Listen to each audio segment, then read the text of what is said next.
What's up, guys? We're back with another episode this week, and we are remaking one of our most popular episodes last year, and that is the current... Yeah, dude, that episode crushed it last year. And it was also our longest episode. Wow. So that was kind of surprising. It was 2.5 hours long. You guys are fiends out there. They love the paddle discussions. But yes, I'm sure you guys can see from the title, it's the current state of pickleball paddles. Things have changed a lot since the last time we did this, so we thought we would just do an overarching episode that recaps some of our favorite paddles, maybe paddles we don't like, thoughts on things going on in the industry. We're just covering everything. But before we get into that, Will has something he wants to show you guys. I do? Oh, wait, yes, do. yes, I do. All right, guys, so I've been busy at work doing things that are non-paddle related, so here, I'm going to show you what I think is kind of cool. Maybe I'm a boomer, maybe, I don't know, but here we go. So if you guys are watching, okay, or if you're not, this is, oh man, it's gonna be hard to see, like, to get it. But these are, I'll send you some photos you can put on if you want. But these are little jibbitz that goes on Crocs, and they are logos of our podcast. And then there's also a logo of Chris's icon or logo, the Pickleball Studio. And then there's one that I haven't really like shared that much, but it's of my logo, the Flying Will, as many would like to call it. But funny enough, these are actually designed by my good buddy Matt and also by Chris's wife. So stay tuned for that. I'm going to try and get a little shop or something going. So if you guys are into Crocs and you like putting jibbitz and charms and whatnot, you know, accessorizing. I know Chris really isn't that type of guy, but I am. You're you're trying to convert me into a Crocs guy. I am trying. Come on, your wife designed it. Why wouldn't you wear it?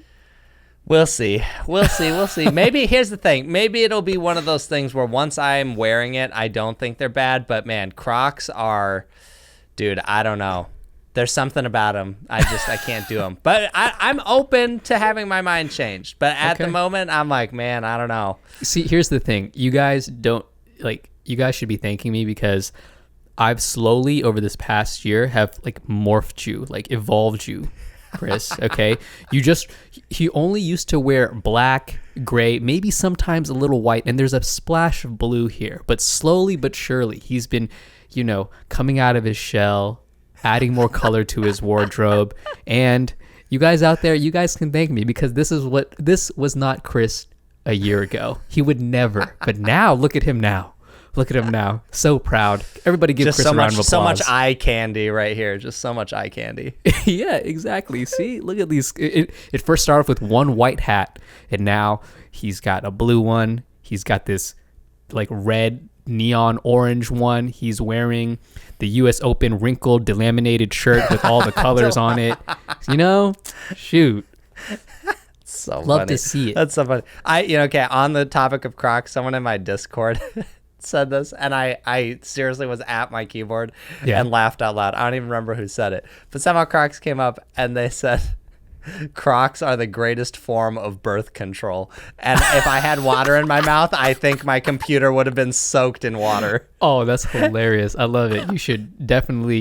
You should start off quoting that somewhere or pin a comment. That should be a jibbit that you put on the Croc for me. Oh yes. Oh heck yeah. Birth control.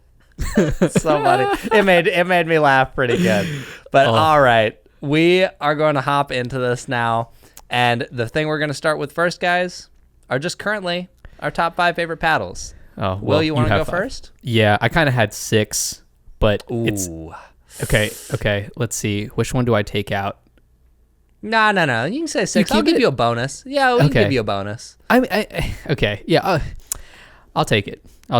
There's so many good paddles out right now. That's the thing. Okay. All right. So in no particular order, well, somewhat of a particular order, Bread and Butter Filth and the R3 Pulsar are currently my 1 and 2. They can be flip-flopped interchangeably. I did a video of my paddle journey, and they occupy the number 1 and number 2 spot. Newcomer on the list, Vatic V7 Prism. Really like that paddle. Anna Bright's Scorpius, the Scorpius 14. And similar to the Scorpius 14 is the new Movin paddles. They're thermoform paddles, 13S. And then the Pro Drive carbon fiber. Those are my top paddles currently right now. Nice. No, it's a good list. For me, we've got at number 1 and number 2, 6-0 double black diamond, and then the 006. I think I could probably interchangeably flop those between first and second. Definitely right now, if I'm going to a tournament, it's going to be the 6-0, no doubt. But if you said, hey, you have to go from your 5, you have to choose one of these paddles to go to a tournament with right now, could easily do that. And, well, okay. My third one on this list is the Rhombus R1 Pulsar, but that's honestly because it's relatively similar to the double black diamond. They're not the same, but they're pretty close. So all 3 of those I could easily go compete with, like the 006 for a lot of different reasons. It's definitely spendy, but I do think it's a good paddle. It's very good. Then there's the Anabrite Scorpius. You and I both ended up liking that, and I don't think we expected to, but yeah, it's a solid paddle. I like that one. We're probably gonna go into this more in detail, but the shape of the paddle is not something that we gravitated towards, and I do think it's quite funny that we both gravitated towards this more square paddle face and paddle shape. And I don't know. We'll talk about it more in depth later. But yeah, continue. Yeah. And then the last one for me was just the Electrum Model E Elite. When I was doing that video, I just really liked the paddle. The only thing I didn't love was the swing weight was a little high for me, but it's one of those paddles that I think I could get over it because I liked the paddle enough. Like, it was just really enjoyable to use. So, I mean, here's the thing, guys. There are definitely there's a ton of paddles I enjoy. I mean, Carbon 1X is great. Like, a lot of them out there are super fun to use, but these, if I'm whittling down my list of 5, these would be it. But just because a paddle isn't on this list doesn't mean it's good. It just doesn't mean that it's not good. Is that what you're saying? What did I say? You said it doesn't mean that it's good. You mean if it's not on this list, it means that it's... Yeah, it's not that it means it isn't good. It's still good even if it's not on this list. But these are my personal 5 favorite. Yeah, I would agree. And honestly, a lot of the paddles that are on your list also was in my list as I was whittling them down. I think, obviously I do like the DBD, 006, and then the Model E Elite is also great as well. So many good paddles. You guys out there are lucky right now. You should, okay, I have a clip recorded with Jordan Briones of kind of his paddle journey, and he was telling me about what it was like 8 years ago when he first started and the options that he had and whatnot. And he's let's just say they were slim pickings. Back in my day, we only had nomex. It was all about dinking. I'm gonna clip that for Jordan. He'll love that. Yeah, he'll love it. Some stuff didn't even exist. Some of these companies don't even exist anymore. The stuff that he was telling me about, and I'm like, oh my gosh, no idea. But yeah.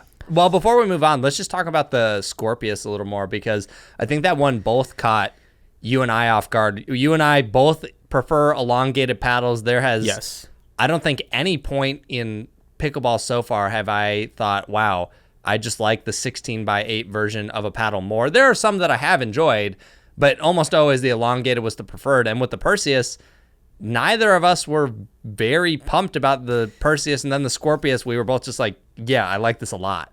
Yeah, I don't know maybe because it felt new. I don't know, because the Perseus to me felt more or less the same as the Hyperion line. And I know you've done a full review on it and you've mentioned this a lot. I have yet to put out a video about the Scorpius or the Perseus, but yes, I echo the same sentiments that you have about the Perseus and the Scorpius. I don't know what it is. I don't know if it's the speed. I also have a theory that it's because you and I, we've been playing a lot more. We've been playing higher level games. We've also have been improving, and we're at that point where now we're trying to eke out as much performance, from anywhere that we can, right? And one of the places is the equipment that we choose to use. And so I think we're at the point now where when you choose a faster paddle, a more maneuverable paddle in the hand, it makes a difference, or it makes enough of a difference that we can perceive it, right? Yeah. That's sort of my thoughts on it. I don't know if that echoes the same for you. I do think the hand speed has to be part of it, just because the paddle is so flippin' fast. in your hand. Hands battles feel really good with the paddle, especially on Anna's, just because the pop off the face feels really good. Yeah, I don't know, man. Going into that Scorpius first look, I just thought, probably not going to care that much if I didn't care about the Perseus, but I really think the Scorpius is worth considering if you weren't ever going to look at it. I think at the very least demo it from someone, give it a shot and see what you think, because it's a really fun paddle. I would put it in like some of the best, like not just my favorite, but I think some of the best paddles out right now. And you know what's funny? I kind of had an inkling that I would like the Scorpius, and the only reason I say that is because I was one of the few people that got one of the Movin 13S's before everybody else, and this is basically Groovin's thermoform paddle, and it has a similar shape. It's just more round, but it's essentially the same squared kind of shape with a little bit of a longer handle. And I remember when I first hit it, I told Kevin from Groovin, I was like, hey, I really like this compared to his other thermoform paddle that was elongated, and I thought that was very surprising. And it was funny that he said that some of his play testers and everybody told him the same exact thing, but at the time I didn't know why. But as I'm playing more, and I've been able to think about it, I think that's the reason why. And when you weighted up the Scorpius 14 millimeter, like, it felt so good. I was like, oh wow, I can drive with this, I can dink with this. Yeah. Also, I want to tell a funny story that you told me that I don't know if it was you, but you said that there was a YOLO rep that said that some people would not buy the 14 millimeter Scorpius because Anna's name was on it and because she's a woman. I heard someone talking about that in my Discord, and I said that's the dumbest thing I've ever heard. That is the stupidest thing. If you're one of those people out there, like, you're dumb. Like, oh my gosh, you went for the throw. Holy moly, I wasn't going to go that far. I know you wouldn't go that far. Well, that's what I'm here for. I mean, like to rock the boat a little bit, but so seriously, let's just say, if you liked the paddle, you liked everything about it, and I think there is a level of design, because I know a lot of people don't like the design of the Perseus and the Scorpius, and if you don't like design, like, sure, but if you liked everything else about it, the design, the feel, the play, and you didn't buy it just because Anna's name on it, like, that's crazy to me. Like, you're dumb. Like, why? What? Like, if I took a Sharpie and I just blotted out, would you buy it? That's what I want to know. Sure. Right? I mean, maybe someone in the comments will let you know. I don't know that this is a widespread issue, but probably not. Maybe somebody in your comments will know and they disagree. But yeah, you're free to choose whatever. But it is of your opinion that if you don't think, if you don't want Anna's name on it, then you don't buy it. But it's of my opinion that I think you're dumb. But yeah, that's what it is. Just put a sticker over it that says Colin Johns. You can call it the Colin Johns 14. Well, I wouldn't have gone that far, but I do think it's silly if that's the case. I'm like, dude, if the paddle's good, I don't care. As long as a crazy person's name isn't on it, someone that I clearly would not want to be associated with, then, whatever. But yeah, I don't know. So yeah, Scorpius, very, very good. I would check it out. I think it's a fun paddle. Yeah, it's good. Yeah. So let's move on here, Will. Paddles have gotten a lot cheaper in the last 6 months. Everyone is dropping prices like crazy. There's a lot of alternatives out there. I just want to talk about what we think are some of the best paddles for the price. And most of these are basically going to be in the $100 range, essentially. So just kind of want to go over some of these and get your thoughts. So we'll start with the Vatic Pro Flash Prism. We both got to hit this. Not long enough for me to really be able to give a good opinion. I can give a brief opinion, but it was in your top list. So tell me what you think about it. And here's the thing. It was in my top list, and I actually have not hit with it that much. I think that's how much I really enjoyed it and liked it. It's kind of love at first hit, I guess you could say. But love at first dink. Yeah, love at first dink. And it just feels very familiar, and there's just enough pop and power on it, but also the right balance of plushness and softness. And and also not even just for the price, but it just feels really, really good and really solid. I prefer that over the regular V7 Pro and the regular Flash 16 and 14, at least just based off of my memory. I haven't hit them side by side, but there is this feeling of plushness but still power in it that is very satisfying to hit with. It's very hard to describe. Yeah. I mean, the Prism was definitely really good. I was impressed. I would, again, you and I probably only hit it for 8, maybe 10 minutes or so when we had some downtime. But even in that brief period of hitting, I would feel relatively confident saying that it's probably the best paddle you can buy for $100. I think so as well. Yeah, I think that's pretty much going to be my default for that price. And obviously there's nuances, shape. What are you wanting more control, power? There are nuances, but generally speaking, if someone just said, "Hey, I don't care about any of that. Just tell me what you think is the best paddle for $100," I would go tell them that.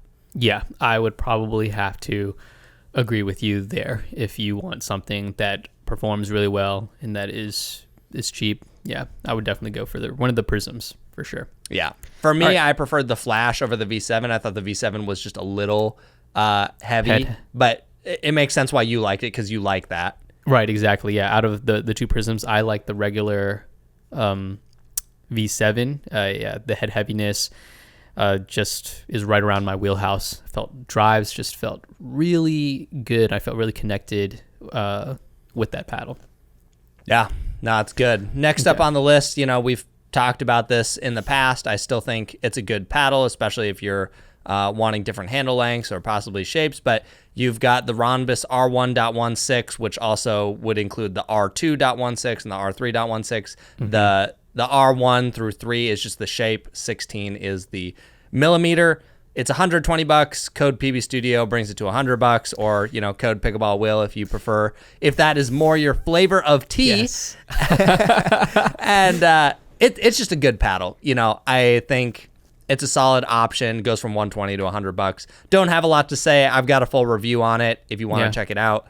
I think it's also you can also buy it on Amazon. I think that's another big plus or selling point, because a lot of these other smaller distributor manufacturers or companies, sometimes you can only get it directly from their site. So I think that's a big plus, that if you can find it on Amazon, you can get it off Amazon, and you can't use our code, but for the most part, I think Amazon prices it so that it bounces off for the most part. You should be able to find it, for that 100, I believe. At least last time I checked. Same here. Last I checked on Amazon, you could find it for $100. So if saving a couple days on shipping is more your cup of tea, you can also do that. Won't even be mad about it. No, I might have to eat a cup of ramen for the next few days if you do it. But Chris is the last person right now that is going to be eating a cup of ramen because you didn't purchase a paddle using his code. You're the number one pickleball paddle reviewer. People are trying to fly you out to review their paddles, and you were here joking around about eating ramen. Get out of here. You never know. You never know when it might change. You never know. Okay. After that, I know you haven't gotten to hit this, and I've, again, only hit this one briefly, but the Bison raw carbon fiber paddle, I think they offer it in an elongated and a standard shape. So that's an option if you're looking for that shape. I wouldn't say it's not anything special. It's just, hey, it's a good price. They've got a 13 millimeter and a 16. I want to say the wide body one is the 13 and the elongate is the 16. I might have that flipped. So you can't get them both in both thicknesses. It's one or the other. Interesting. But it's an option to consider for a $100 raw carbon fiber paddle with different shapes. Okay. So, I saw some of their designs. They look pretty cool. It's funny. Their Summit series looked cool. Yeah, I had a friend, just old family friend, and she was like, hey, I want a better pickleball paddle. What do you recommend? And I said, hey, you should probably get this Bison. I said, hey, sorry, the Bison that's on it, if that's not your cup of tea, I can probably recommend you something else. I know not everyone's going to like that. And they were like, no, actually, this is way better. This makes me want to buy it more. And I was like, oh, I didn't see that coming, but okay. I'm glad it fits. Yes, doing my job. Chris Olds from the Pickleball Studio. That's right. So if you like Bisons, you can go check them out. After that, it's not a lot of, you can chime in if you have any thoughts on these, Will, but the other ones would be The Hewed F Apex Pro, I will be straight. I have not hit that one, but I know it is in a very good price range. I think after a discount code, it might be like $80-ish dollars. Yeah. Yep. The Apex and the Viva Pros, I think, are very good paddles. I've hit with all of them. I know you did a review on them, right? Or no, you only did the Viva, which is the elongated one. Yeah, I did the Viva Pro. I'm a little hesitant to recommend that one just with how badly ours broke in a short period of time, and I've heard a couple other instances of that. I can't say it's widespread, so they do have that lifetime warranty, but I don't know. It broke faster than any paddle ever, so I'm a little skeptical these days. I see. Well, I have hit with I put a decent amount of time with the Apex Pro, which is essentially their more squared standard shape one, and I haven't had any issues with it. I've also lent it out. And that one's not thermoformed too, just heads up. So that's probably that would be part of it. Okay, I see now. I didn't know that it wasn't thermoform, but yeah, they all play like fairly soft. And the Apex Pro, I was a fan of it. It was a pretty good paddle. Nice. Yeah. I mean, I think for the price, it's when you're talking about under $100, to be honest, it doesn't have to do a lot to be impressive, because prior to this year, paddles in that price range were so absurdly unimpressive that it's crazy. I mean, the fact that you can buy a Vatic Flash Prism for $100 is bonkers. That paddle, I understand why they did the price they did. I think they easily could have charged more for it. I think even at $150, that paddle's not a bad deal. Like, no, dude, I don't know. People, seriously, if you're stressing about paddles, like at that price range, just make it easy for yourself. Just go buy the Prism, basically. Yeah. And then I feel like at 150-ish, or between like 140 to the 160 range, I almost feel like everything that you buy, at least now, from any major company, even the smaller ones, is pretty good. That's like kind of the price range that I think you and I kind of delve around. Like, I think, the 6 zeros are closer to 180, 170. Yeah, I think 160 maybe after discount code, but 180 stock. Yeah, I mean, the Filth that I play with, the Pulsar that I play with, even paddles like the Kiwi Slice that just came out, they hover around that range, and they're just all really good. You almost can't go wrong, to be quite honest.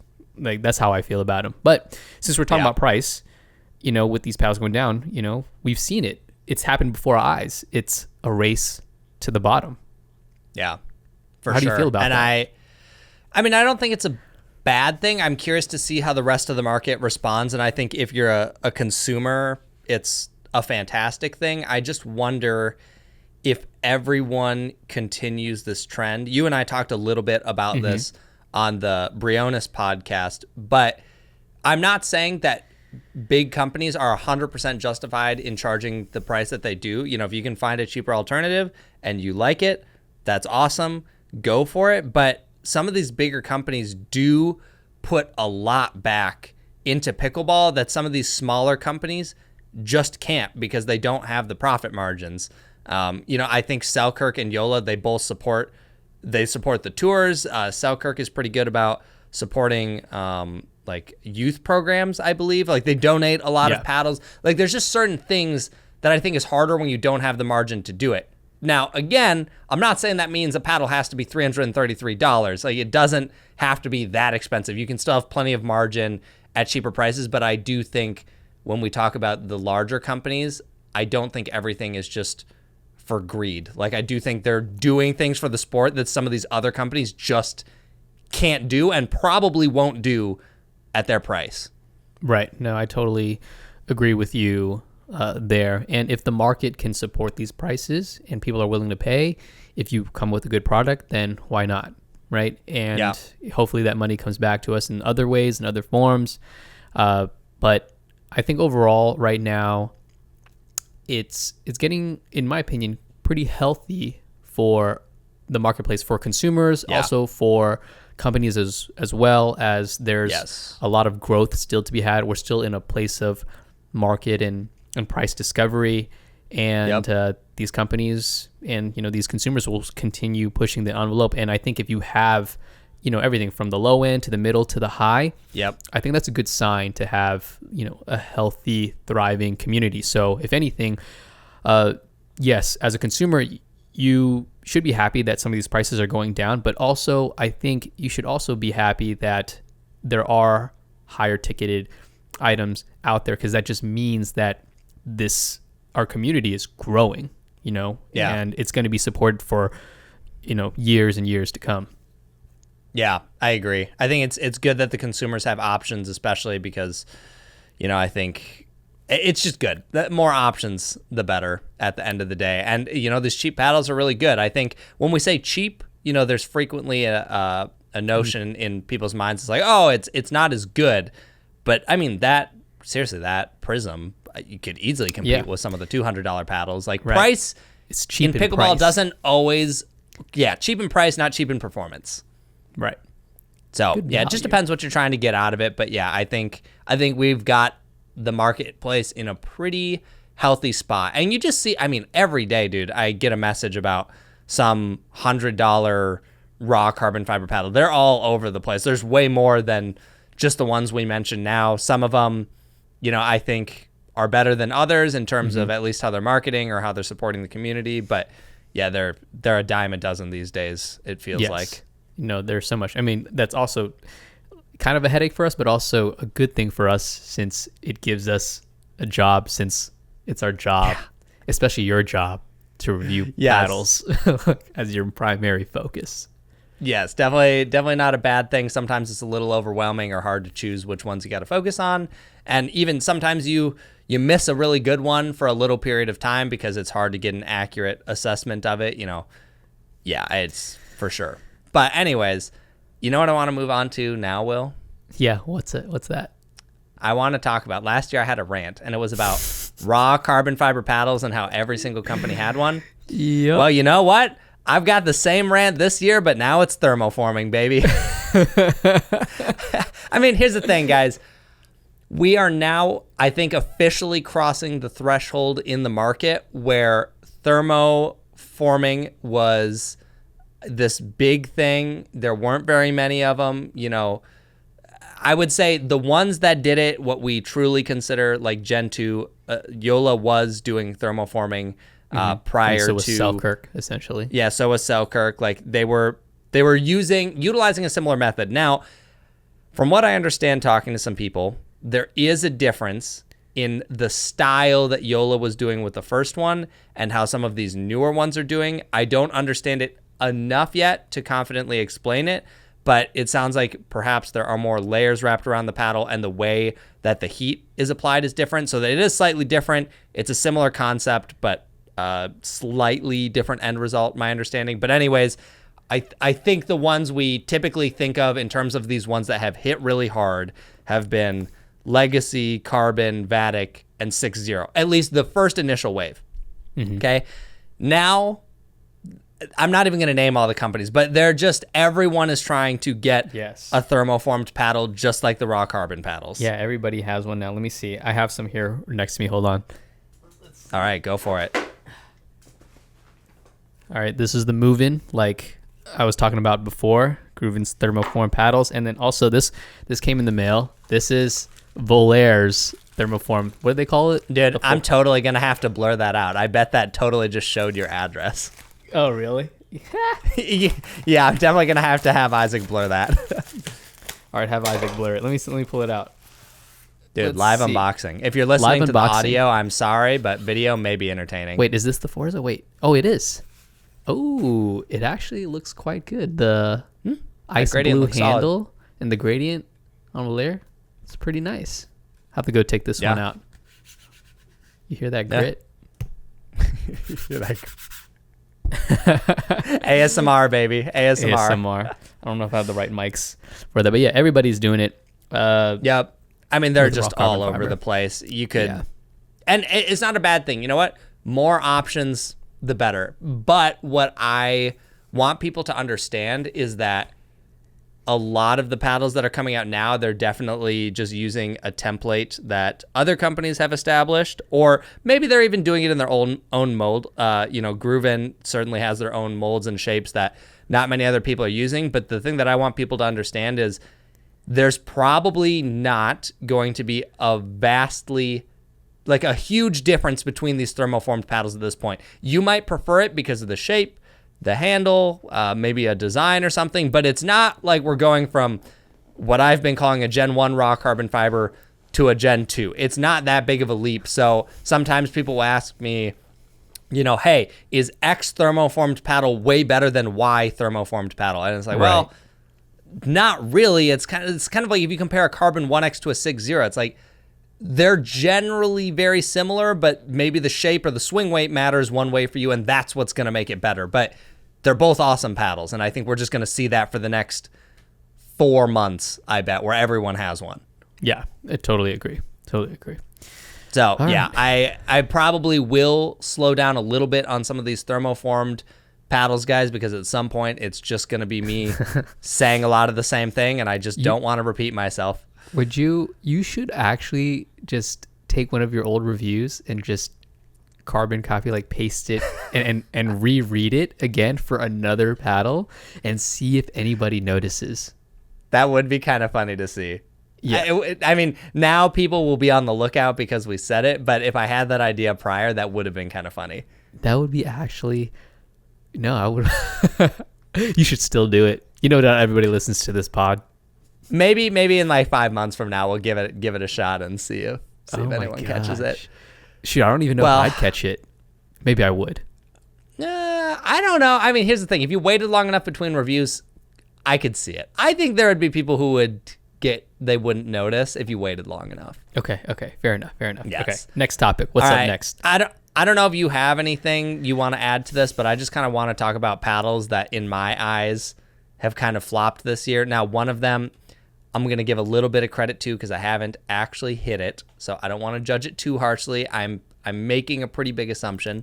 The first one I want to talk about is the Engage Ultra line. I think that was a pretty big flop overall. I would say even universally that's pretty agreed upon. We have met Engage players who are like, yeah, I love Engage. I played with the Pursuit. I bought an Ultra or I bought 2 of them, and they all say the same thing as my review. They're like, it's just a little less poppy. Maybe the spin is better. Why on earth is this thing $260? Yep. So I'm calling that a flop, not because of performance, but purely because almost nothing changed and it's more money. So you might as well go buy the regular purely for Pursuit. Expectation. I think that's what kind of dictates a flop, right? If there was hype or there's expectation and it didn't meet it or it didn't even come close to it. So I would say the Engage is one. I think for you, maybe not so much for me, but I think you were very lukewarm on the GBX. That might have been a flop to you. Was that this year? Man, if that was this year, shoot, I forgot about that. Yeah, that's a good catch. Yeah, I mean, I'm quite lukewarm on that. I just think for $200, it wasn't special enough. I think so as well, but I personally actually liked the GBX. I thought it still is a good control raw carbon fiber paddle, and I trust, like I said before in my review, I trust Gearbox's quality control. So I mean, for sure. And I will say, after having a long conversation with Rafa at the Texas Golden Qualifier, there were things he explained to me about their paddle building process that I said, why don't you market this? I think this is a reason that people, including myself, would have maybe given more of a pass on the price. I don't know if I'm actually allowed to say these things or not. I'm assuming because it was a private conversation, I won't say it. But there were things that I was like, oh, okay, you know what? That makes things a little bit more interesting, and I wish they would have marketed more. But in terms of, still, my thought, if I'm strictly going off performance, think there are better paddles for cheaper. So that one's like I wouldn't really call it a flop, but it's in a very... Wait. It's in a range where I'd consider. What about the Franklin STK? That was last year. That was? Yeah. Oh, wow. Yeah, because that was Nationals last year. I see. I could have sworn it was this year. I mean that we could give it a second flop if we wanted. I still actually have not played with it. Gosh, I should just bring one for you the next time so you can understand this thing. I actually, I don't know if I've ever seen one in the wild. I'm trying to think right now. Now that I think about it, but aside from, a JW, like I'm talking a rec court or amateur, right. I don't know that I have either. That's what I'm thinking, and I don't think I have. I've seen more off brands than I've seen the STK, like Element 6. I think there's a brand called Element 6 or something. I've seen that, and I've seen some posts about it, so I've seen that. I've probably seen more. Yeah, I don't know if I've seen it. I've probably seen more like Kanga paddles than I've seen the STK. I'm not gonna lie to you. Like everyone I've encountered who hits an STK is like, yeah, that was not worth it. There was a guy at Nationals playing the thing, and I just asked him, I was like, dude, you're a higher level player. I was like, what do you think of this thing? And he's like, honestly, I hate it. It just falls apart. And I was like, well, all right, there you go. All right. Yeah, the other one that I was thinking to me is kind of a flop. I haven't really seen it anywhere. No one's talking about it, and I think they're just extremely late to the game. The Gamma Obsidian. I'm like, guys, come on. You waited 2 years? And now I haven't checked. I know some of their paddles have been marked as made in the USA. So maybe the Gamma Obsidian is made in the USA, and there aren't many raw carbon fiber paddles that are actually made in the US. So, okay, I'll give you a couple bonus points for that. But it's just like, dude, what are you, a year and a half late on that paddle when everyone else is talking about all this other stuff? It just, yeah. I don't know. Glad you got the offering, but you're just late. Yeah, and some of your biggest, bros left, right? I guess Riley Newman left from it to go with his own paddle with the Takea, and then Alex Trung, who used to play Gamma, left. I think Megan Fudge and her husband, was it Ryler? Oh my gosh, I forgot his name now. They play with it. Yes, they play with it. So I don't know. That one to me was just like a little bit of a flop. I thought maybe when Riley was using it, I was like, oh, maybe there'll be something different about this. But I don't. So I can't judge that one too harshly because I haven't hit it. But that's just my perception seeing it online and also not seeing it talked about basically at all. You're going to get it in the mail and you're going to just fall in love with it. And you're like, oh, I was wrong. Eat my words. Hey, I'll gladly say I'm wrong. I've had to say it a couple times now. So it won't be the last time I'm wrong. That's for sure. That's for dang sure. I'm going to make sure this is not the last time. I'm going to remind you every day. Oh, that's so funny. All right. This one, Will, is a little bit more of a rant for me because I know that this is a little more technical than you usually go. But it's technical and it's a rant. Guys, go get your popcorn and come back in about 5-10 minutes. Maybe he'll be done. Maybe. Maybe. No, I think I can make this one quick. All right. The word Toray, guys. This has become such an unbelievable buzzword in pickleball. And I want to set the record straight on this with the information that I have at hand. Because it is wild to me seeing the Facebook posts or people going, if it's not Toray, I'm not buying it. That means it's not going to get good spin and the grit's not going to last. Well, guess what, guys? I hate to burst your bubble, but Toray does not matter, at least not in the way that almost all of you think it matters. So here was the thing. Last year when the Yola came out, their raw carbon fiber paddles, it seemed that the grit wore down much faster than the other offerings at the time. Now, I don't think anyone has scientifically compared two paddles and then decided, oh, yep, the Yola actually did deteriorate. It was mostly anecdotal from a lot of people's experience from using different paddles, my own included. They did not advertise Toray. So people started to have hunches like maybe the Toray is kind of what matters here. Well, ever since it became a buzzword, I started asking more engineers. I started looking into this as much as I possibly could. Here's basically how it works, guys. What we call raw carbon fiber paddles. Everyone thinks it's a raw carbon fiber weave. Like the carbon fiber is weaved together and that's what makes the grit. But for a long time, and it's not. Nope. Real wrong. Super wrong. Here's the analogy I'm going to give to make this as simple as possible, and then I'll go a little bit more nerdy. Okay, imagine you've got the carbon fiber. We're going to say this is the Toray carbon fiber, okay? You've got that sheet that goes on top of the core. Then next, you have Play-Doh. Imagine you put Play-Doh over the carbon fiber face, and then you took a stamp that pressed a pattern into that Play-Doh. This is what you are touching, and we call raw carbon fiber. It's essentially that Play-Doh layer and which is resin. A pattern, yes, which is actually resin, or yeah, like an epoxy resin type of deal. And they're essentially stamping a pattern. It's called peel ply. You can look this up if you want to research it. To be honest, for most of you, it doesn't really matter. I'm only explaining this so that Toray stops becoming the buzzword that it is. Okay, they stamp a pattern into the Play-Doh, and then that's the grit you're touching. So as you hit the ball over and over, that resin breaks down and becomes flat and destroyed. I know it looks like a weave, but it's just it's a stamped pattern into the face that appears that way, and it will wear down over time.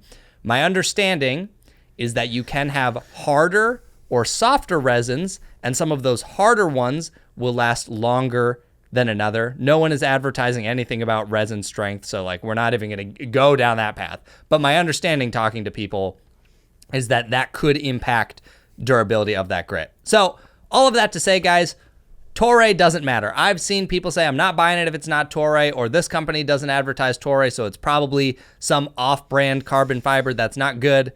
None of that matters because the ball isn't even hitting that carbon fiber. There's a layer between the carbon fiber and the ball.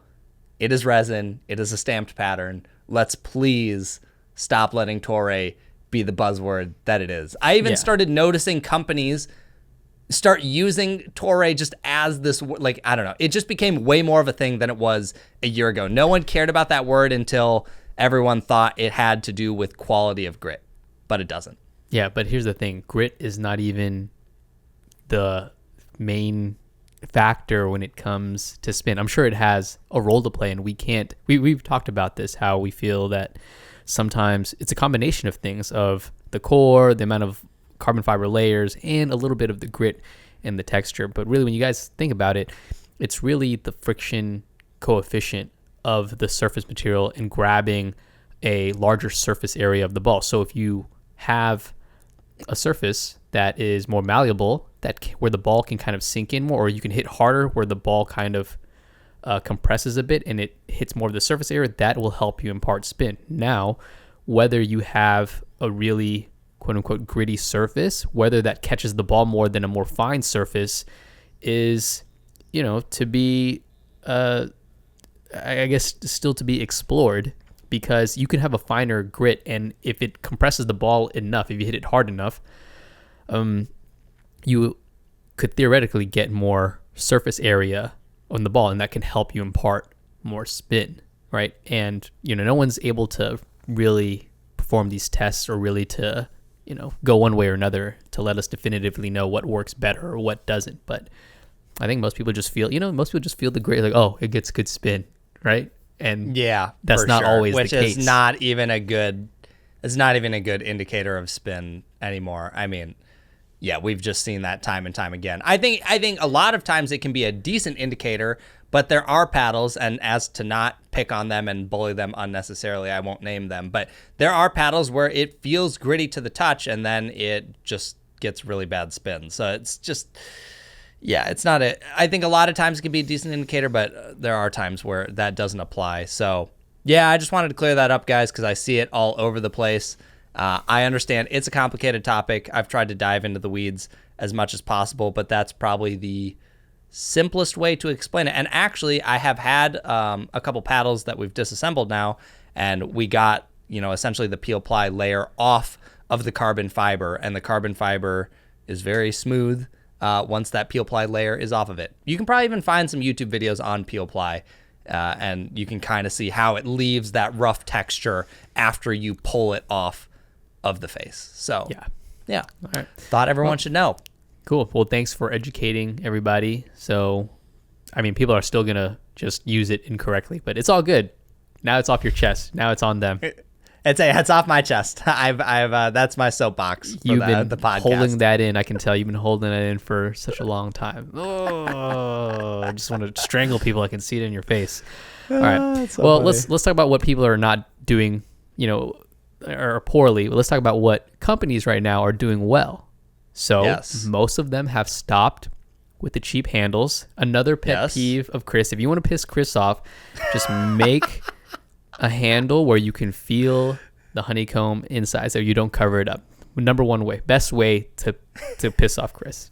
There you go. Well, if you want to add a little extra salt on the wound, just like add some flavor, you can Salt also Bae. not do just you can throw that on there instead of doing an octagon handle with the exposed polymer. You also round it. That'll get you bonus hate points. Oh, bonus hate points. So yeah, you don't like the Here- rounded handles, like the 006. Here's the thing.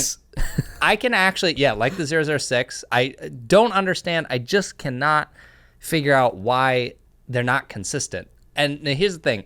I can get over a rounded handle easier than I can the exposed polymer. For example, the Model E Elite, it's got a rounded one. And I think True. if you've dabbled with grips enough, like it's not like I can't figure out how to hold the paddle. That really doesn't bother me that much. I just don't understand why we're not being uniform. I'm not going to say there's nobody out there. I bet there are, but there aren't. I can't imagine that many people saying, man, I hate bevels on my paddle. Please make a rounded one.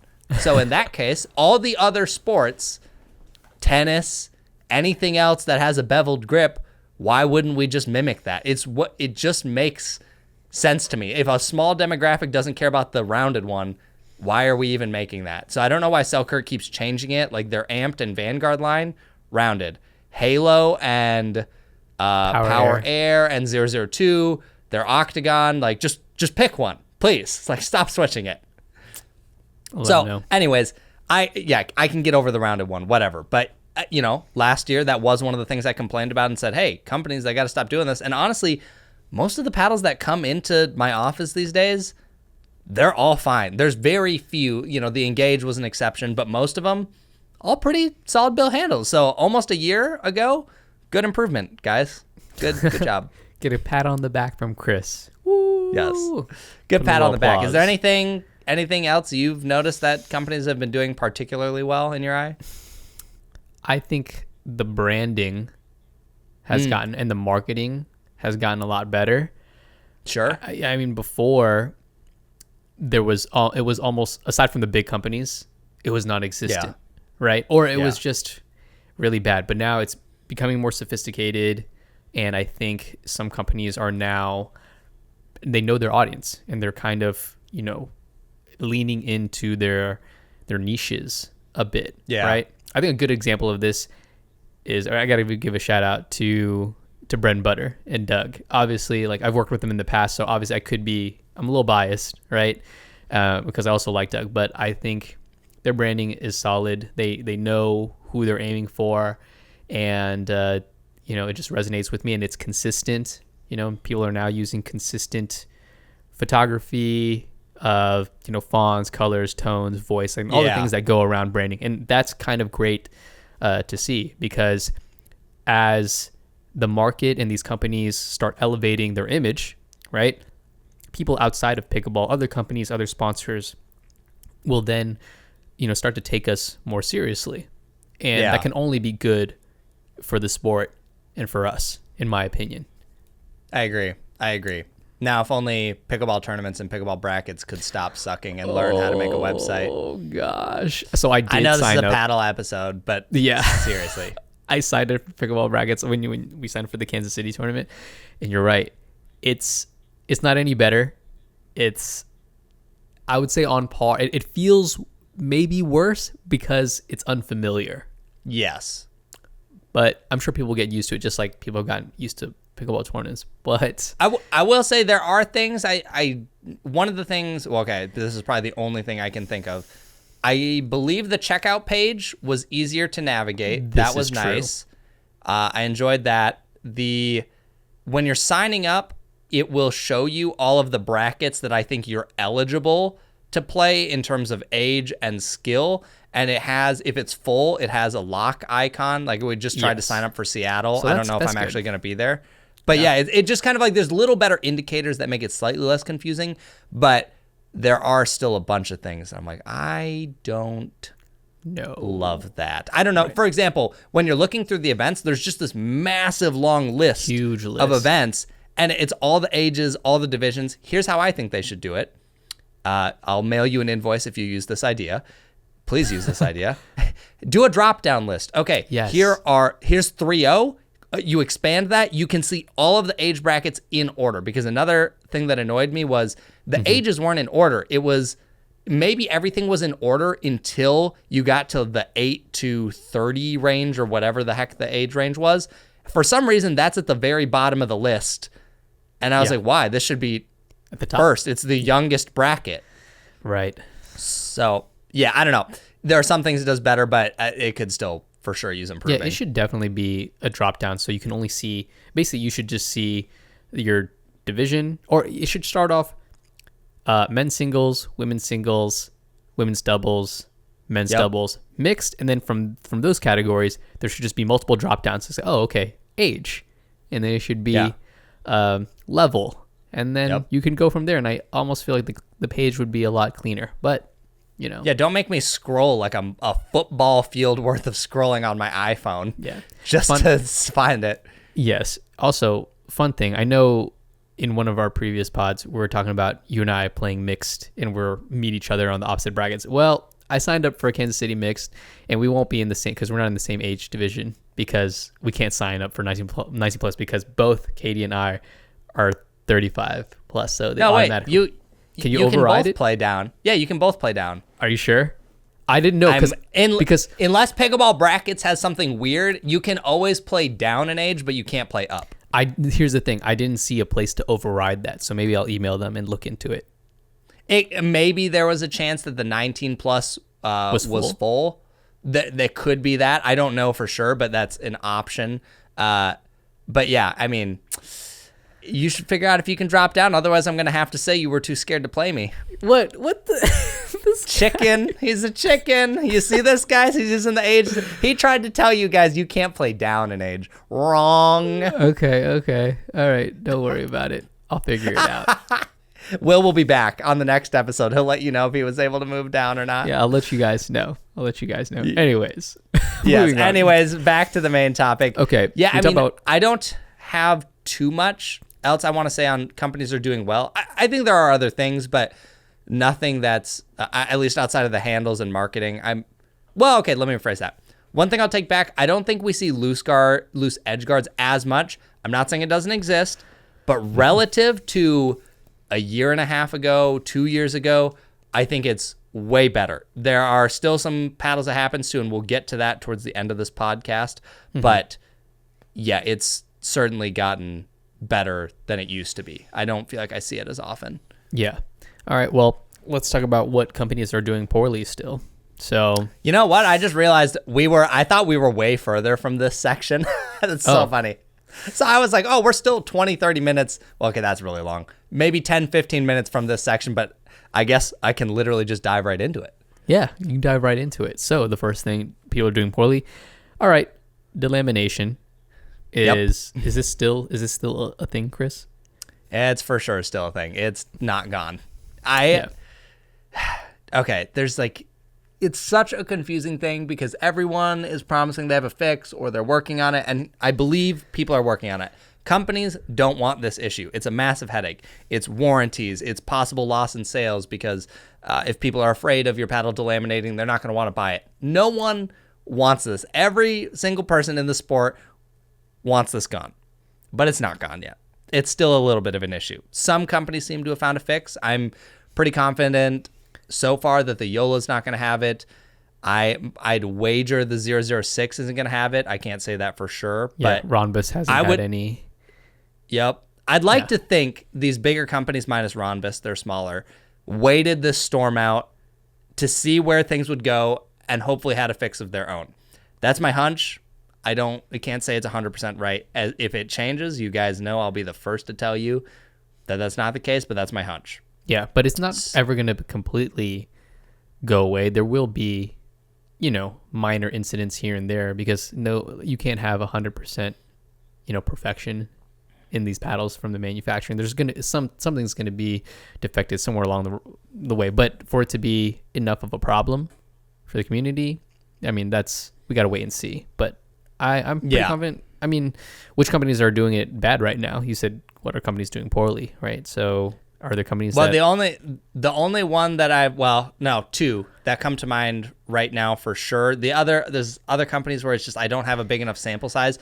But in terms of what I'm seeing online, hearing, and in my communities or whatever, Legacy and Carbon are still not doing great. I know they're both working on a fix. I've heard customer service emails of Carbon, and it's being worked on. They actually made not necessarily a statement, but there was some customer service email where they said they weren't far from this being a thing of the past. So we'll see. But dude, the legacies in my area are just breaking all over the place. Like I've got a guy who plays them. I think he's on his third one. I had to play against it delaminated the other day. And it's so annoying to play, dude. Like he literally blocks a ball in transition and it's like a missile at my face. And I'm like, okay, this is old. I thought we were past this, but I don't know. Here's the thing. I don't think it happens to everyone, depending on how hard you hit. I know there are people with legacies and they haven't had the issue, and that's wonderful. I hope you never have the issue. That's fantastic. But I still see a bunch of them. I think one of my local shops said 20 out of the 30 new ones that they had have delaminated. I don't know. There's just a number of players in my area that are like over it. They're not using it anymore. I still see loose edge guards posted all over on Facebook. I've seen them, a number of them in person at tournaments now, ones that are just like new out of the box. So I don't know. I know they're working on a fix. I hope it gets fixed. But at the moment, what I've been seeing is that, I don't know. You just look at the Facebook forums. You see it all over the place. Even my Discord, people talk about it. So we'll see. But yeah, along with Carbon, I have a guy here who I think he's on his 6th Carbon 2X because they keep delaminating. So wow. I don't know. My hope is that within 6 months, every single company has this issue figured out. I've talked to a couple companies about like kind of what is going on a little bit, and I've gotten some insights. So we'll see. Hopefully it trickles down everywhere. All the people who have Lexies in my neighborhood, in my town, I haven't heard of anybody having issues or problems. Oh, good. Yeah, with it. So, that's good. We'll see. All right, well, moving on. Let's see. Kevlar and nomex. Comeback? What do you think about this? Okay. I can't say that Kevlar and nomex are, they're not exactly the same thing. If you look them up, they are different, but they're in a similar class. And all of a sudden, there are a handful of companies marketing Kevlar instead of saying the word nomex. And I've hit a couple of these, and they remind me a whole lot of nomex. They lack feel. They're loud. They're pretty poppy. Mm-hmm. But I just think, okay, I can't say it for certain, but it's just feels like, hey, we've got this thing we want to experiment. Let's bring it back, but let's just call it something different. That's what it feels like to me. Have you hit any of these besides like the Pro Drive? That one doesn't count. Why doesn't that count? Because it's not entirely Kevlar.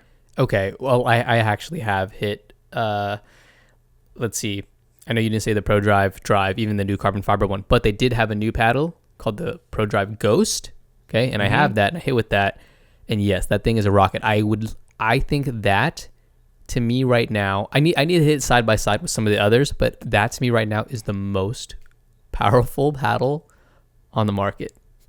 Really? Dang. Yes. I didn't know you had one. Yeah, I have one. So does it feel good though? Yeah, it feels pretty good to me. It's a little loud. Okay. It's definitely in the same tier, if not a little bit higher than the Procanix Black Ace and the 6.0 Black Diamond. I think it hits just as hard. I need a little bit more playtime with it because I know I feel like one of those paddles that you kind of need to break in a little bit. Sure. But yeah, that thing flies. If you want a paddle that just slaps, like it cracks, like, that crackling pop, and you like that satisfaction, look no further than the Ghost. That thing slaps like no other. And it feels, in my opinion, pretty good. And I think it's because it's also 16 millimeter. I think that's why I didn't like the Black Ace, because it felt, I don't know, dry. I know you liked it, but it felt like a board to me. The Ghost, a little less like a board, but yeah, it's loud and that thing pops. So definitely something to look out for. You might have to try it out. I think it's kind of interesting. So that one I've also hit with the Cheetah Peridion, I think it's called. I think you have one, right? Yeah, I didn't care for that one. It's like they're thermoformed or whatnot, and it's pretty loud, has this interesting sound. That to me was an example of one where the feel was just not good. Yeah, the feel of that one is not good, but the Ghost actually, in my opinion, feels pretty good. So you think that those two feel pretty differently then? I do. They sound very similar, but they feel very different. Huh. Okay. Maybe I'll have to try the Ghost. Maybe that'll be one that kind of proves me wrong. But yeah, as I've just been seeing this word Kevlar pop up, I just kind of like, we just bringing back nomex? We going backwards in technology? And for you out there that don't know, nomex and I guess Kevlar, we're going to say they're like the same thing essentially, but that is one of the cores that was used previously before we've kind of, as the industry has settled on honeycomb. And essentially it is just a Kevlar honeycomb. Is that what it is? I mean, it's laid out the same as our honeycomb cores, but it's just a different material. Just a material. Instead of polypropylene, it is Kevlar. And this is why... it's what the Z5 is made out of. Exactly. Not Kevlar, but nomex. Nomex. But that's why the Z5 hits so hard, and it also has a very distinct sound, is because it uses nomex, aka, well, Kevlar, quote unquote, in this scenario right here. So maybe it's making a comeback, but I don't know if it should be the thing, because we're trying to get softer paddles, not louder paddles, right? So well, I don't know that we're trying to go softer. People seem to want more power these days, but yes, we don't want louder. That's for sure. This is true.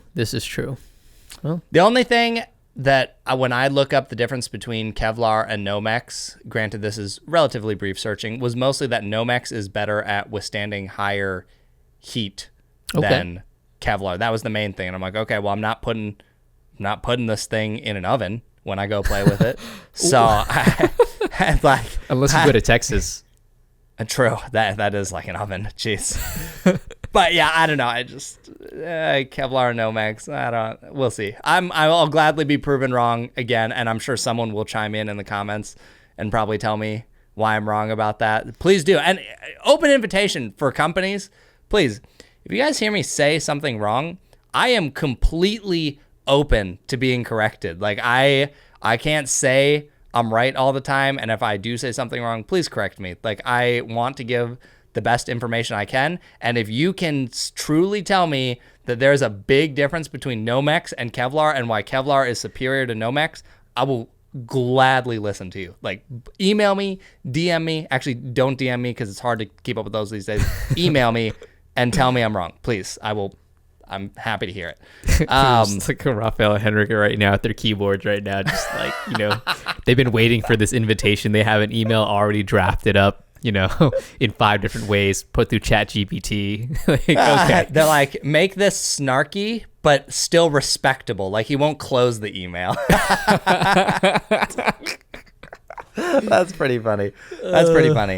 Okay, well, only just a couple more things I want to go over is some upcoming innovation. To be honest, I'm actually not allowed to really say much about this, but why not? I do think by the end of the year, guys, there is a very high likelihood that we're going to have some stuff that rocks the pickleball world a little bit. At least in theory, I haven't hit these things, but what I'm potentially hearing about, I think could be pretty interesting. So keep an eye out for the end of the year. I have a feeling we're probably 4 or 5 months away from seeing some of these things. And with how production's been lately, there's a chance it gets pushed into next year. But I do think there's some pretty cool innovations in the works. Definitely like, comment, subscribe, and follow us along if you want to hear what Chris has to say about these new interesting innovations near the end of the year. We're just salivating at the mouth. Thank you, Chris. Can you just tell me, like, off camera?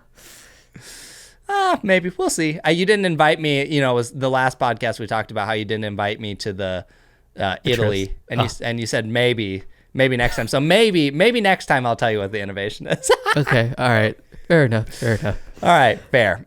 Well, we're officially in the kitchen. We are. And you've got something you want to tell the people. Yes, I do.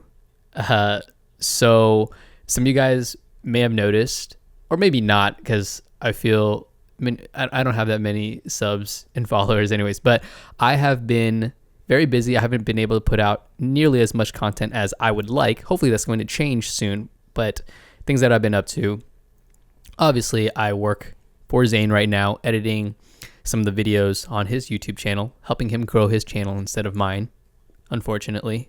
Just kidding, I love Zane. And then also, I am a secret Selkirk shill. Gasp. Are you going to put that dun dun dun sound effect? I should. That'd You should just like zoom in on my face, right? So I think it's no secret that Selkirk, and I mean just pickleball in general, is growing and expanding. Selkirk is also growing and expanding, and they need to hire more people. And with hiring more people comes training those people. And with training those people, you need training tools and methods. So basically, they have contracted me out to create training materials and videos for them to help internally. And at first, that's what it was. That's what I was doing.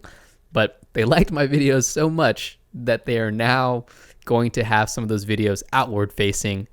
And it's going to be called, I believe, Selkirk U, where they're just talking about paddles and whatnot. And so I'm kind of spearheading that. So right now, I am just a contractor for Selkirk, but I may be brought on full time.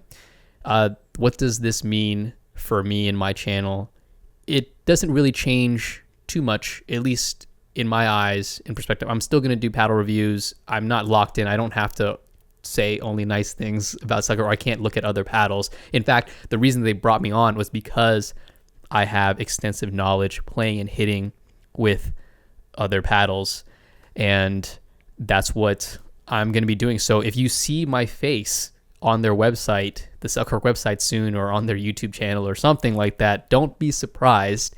I think now, even more so, like we as paddle reviewers, I think I'm just going to have to be much more open and clear that, I technically work for Selkirk, and, that may skew my opinion one way or another, but I'm going to try to do my best so that I stay as unbiased as possible. And before we continue on, we don't have that much more, but my camera just overheated, so you won't see my image. You can just, I don't know, put you stare at Chris's face. Yeah, it'll just be full time. So for those of you out there who are tired of looking at Chris's face, it's probably going to take up the full screen now, even though I'm talking in it.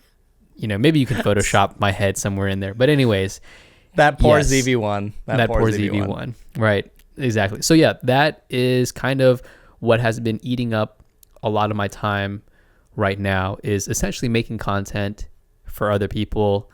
And honestly, I've been enjoying it.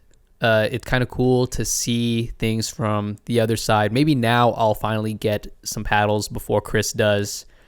But even so, I feel that that's probably not going to happen, since Chris has such a stranglehold on like the paddle review space. But speaking of the paddle review space, that may not be for much longer, because there are more reviewers coming into the space, like doing stuff either written or on YouTube. And me personally, I love to see it. Chris, do you have thoughts on that? No, okay. Before we get into that, because I do have thoughts on that, I just want to make a joke here that I will be the last person standing on Earth. There will be an apocalypse one day, and I will be the only one standing with a flag on top of a mountain that says, "I didn't sign with Selkirk." True. They have signed. Okay, I'm completely making a joke here, just so everyone knows. But if you guys have seen the memes of pickleball, I love these ones. I think these were absolutely brilliant. But the ones where they're like, "Oh my gosh, Selkirk signed a ref," and then it's got like that fake mock-up signed banner because Selkirk always posts those. Like, they're gonna have to make one for Will that says signed. But I'm telling you guys right now, I'm gonna have that flag on that mountain, and I will never. It'll say not signed. One standing. I am the last. I feel like of our friend group, Yeah. I'm literally the last. And okay, You are the again, last one. I'm totally making a joke here, guys. Selkirk's a great company, but like, I think everyone knows where I stand about being signed with paddle companies, so I'm not even going to go into that. But it's you, Kyle, Shay, Maddie's one of them. I mean, we're not like close friends, but we talk like occasionally. I'm probably blanking on some other people, so it's just funny now that I'm actually thinking about all this. Things pickleball. Yeah, Danae. Like, yeah. we're gonna be at these Airbnbs or these like pickleball parties, and I'm gonna be the only one left out. Left out. Oh, so here's the thing though. My agreement, I'm an actual or going to become an actual employee, but I'm not technically sponsored by them. So I can technically still wear whatever I want. When I go to a tournament, I can play with whatever I want. And that's the agreement. But it's just funny that I'm an actual, essentially working for them as like more under as an employee. And I think that's just, I don't know, it's just sort of so basically dynamic. You weren't even good enough to get the signed post on Instagram, is what I wasn't. I wasn't. Thank goodness. I was just teasing. But I do think I also want to make it clear for people, like, people can draw whatever opinion they want about like you working for Selkirk now. But I know that you don't have anything, at least currently in your contract work, that says like, oh yeah, you have to be nice to Selkirk paddles, or you can't review other paddles. Like, from my understanding of what you've told me, you can still basically say freely whatever you want. I'm sure Selkirk hopes you'll say nice things, but it sounds like you can kind of just do whatever you want. Kind of like Jordan, he's signed by Selkirk and he can still review other paddles. Right, exactly. And honestly, the reason they brought me on board was because I review and I've played with other paddles. That's what they want from me, like that knowledge base and that experience. And so they have something to kind of, compare and contrast, and also help train their staff, because I'm sure, I've got some of it too, where their staff, I'm sure they get a lot of, hey, I play with such and such paddle or brand. What do you have that's comparable? What do you have that's different, et cetera, et cetera? Yep. And where do those questions get directed to? They get directed to me. And I'm going to tell so you guys you might right call now, Selkirk one day and you might get to talk to Will. You might.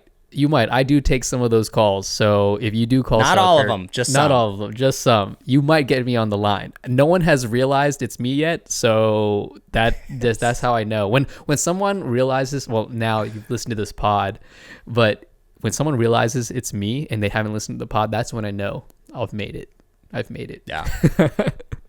No, it's good. Back on the topic of the paddle reviewers. No, they're popping up more and more, and I think it's good because people just get different opinions. I think, let's look at the tech space, for example. If you look up a phone review, you're going to get a lot of different opinions. I think you'll find things that there's a general consensus on that most reviewers agree on, but then you'll find nuances. Like maybe this person, for their use case, likes it. One thing this is so nerdy, and it's your fault. My fault. I was watching reviews about those tech pouches, like the one that you have, that Peak Design one. Oh, yeah. And I was watching a bunch of reviews, figuring out like which one I want. And different reviewers have different things they expect or want. And I think that's basically what you will see with paddles. Some things overlap that they probably think is good. Other things, they might disagree on. And I think it's good because you as the consumer get to decide and hear from more people and go, you know what? Like maybe I line up with Will more, like in his preferences. Maybe it's Chris, maybe it's John Q, maybe it's Pickleball Effect. Like you'll just have a pool of people to choose from. And I encourage people, don't only watch our reviews, go watch other ones. Like, support these other guys who are also trying to do it. Farmer Lanky and Tickle My Pickle. Farmer Lanky, yes. Yes. Pickleball Nick, NIC. He makes some really good ones too. I really like his video reviews as well. So yeah, check him out. Yeah, check out some of these other guys. I'm sure there's some other ones we're even missing. Thanks for mentioning Farmer Lanky, because that was an obvious one that I was missing. But yeah, just check these other guys out. It only helps you guys make a better decision and figure out what fits. Like, as much as I want you guys to obviously watch my content, I just recognize, like, you know what? The amount of tech reviewers I watch, so many of them. And sometimes I'm watching the same video from different people. So go check them out. But other than that, I don't have too much else. I think the Selkirk thing for this kitchen topic was probably your biggest thing. I think, first of all, I just want to say, I think it's good for you. Like, you have not that you didn't have a job in pickleball before, but like I feel like you have a more, I guess, secure job in pickleball, and I think I feel like you and I have both thought that's good for you. Yeah, no, for sure. I think this is good because first of all, just having a job in pickleball is great, and obviously you and I both like Selkirk. I think it's a great company, but also this stability kind of allows me to do more content on my own page, and now I have a way moving forward to expand on the types of content that we've talked about before on the pod that I would like to do. Just, moving away from paddles. And I think I'll always still do something paddle related because I do like gear, but doing some of the other stuff that interests me, like traveling and meeting, you guys out there who are listening and playing with you guys, showcasing the community, showcasing different places to play. And I'm excited for it. I don't think I would have been able to do that before with the way that I was making videos. I mean, I probably could have done it, but I think this just helps accelerate that. So yeah, I'm excited for it. I feel like at the end of the day, like, having a job in pickleball is just an exciting thing. You know what I mean? Yeah, no, definitely. I mean, I think I've said it before on the pod or in some of my videos that my mission is to spread my joy and my love of pickleball with everybody. Doesn't really matter how, and whether that's, making YouTube videos, making videos for somebody else, or helping somebody find the right paddle, or just playing rec play with new people, older people playing high level, introducing new people to the game. Like, it all kind of fits in there. And if I'm doing that in one way, shape, or form, like, I'm happy and I'm content with it. Yeah. No, it's been good. I think this was a pretty fun episode. Some good topics. I'm pretty sure we were far less time on this episode than the first one. We were maybe hit an hour and a half on this one. I need to go back and see how on earth we hit 2.5 hours on last year's, because we must have went in depth on some other topics. Like, I don't know what we didn't cover as hard this time, but I don't know. Yeah, it just wasn't as long this time. Maybe we're just talking faster and we're just better at it. Who knows? I mean, yeah, could be that. Maybe we rambled less or something. But yeah, anything else you wanna say, Will, before we close this thing out? No, man. I think that is about it. It was a good episode, and we'll catch you guys on the next one. Peace. Yep. Later.